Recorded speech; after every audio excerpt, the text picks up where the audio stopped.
The body needs a certain amount of blood pressure. The heart is basically a pump.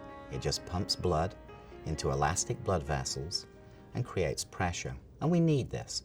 As we get older, or for some genetic factors, some people's blood pressure is elevated. Why do we worry about this? Because when you have a high blood pressure, you are at increased risk for heart disease. The high pressure in the blood vessels causes damage. That damage then promotes some increasing cholesterol buildup, which can lead to heart disease. It's also a worrying risk, particularly in women, for stroke, for kidney problems, and for other medical problems as well. Signs and symptoms of high blood pressure can be absolutely nothing, and this is the most worrisome thing about it, and this is why you need to get it checked out. And even if you were normal a few years ago with your blood pressure, it may be going up. So the only way is to have it measured, and this can be done simply at your primary care doctor's office, or some people have blood pressure kits and cuffs at home, which nowadays can be generally quite accurate. In rare cases, people's blood pressure gets extremely high over short periods of time.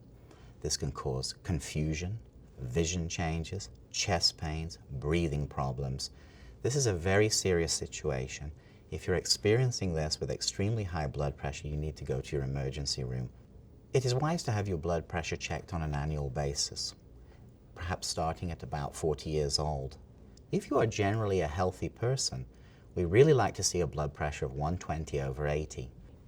The top number is called the systolic blood pressure, and this is the number we generally follow as a guideline for whether your blood pressure is high. As this number tends to get higher, this is the one that presents most risk for things like stroke and heart attack and other medical problems. High blood pressure can be treated in many ways. Firstly, to get a diagnosis of high blood pressure, you need to have it checked on probably at least 3 occasions and maybe more. You also need to have it checked in a setting away from your physician. Sometimes being around a physician can drive your blood pressure up.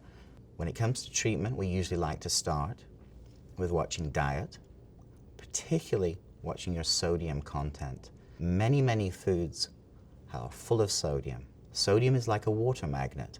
Wherever sodium goes, water follows. And if you eat a lot of sodium, your body will hold on to a lot of water and your blood pressure will go up. So number 1, watch your sodium content. Number 2, weight.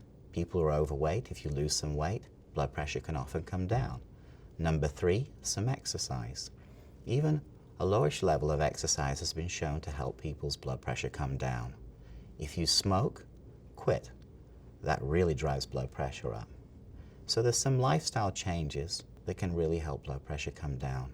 If after trying these your blood pressure is still elevated, at this point you need to start thinking about some medication. And there are a variety of medications that are safe and cheap that people can use to help bring their blood pressure down, and has been shown over and over in many studies to help reduce the risk of stroke and heart attack.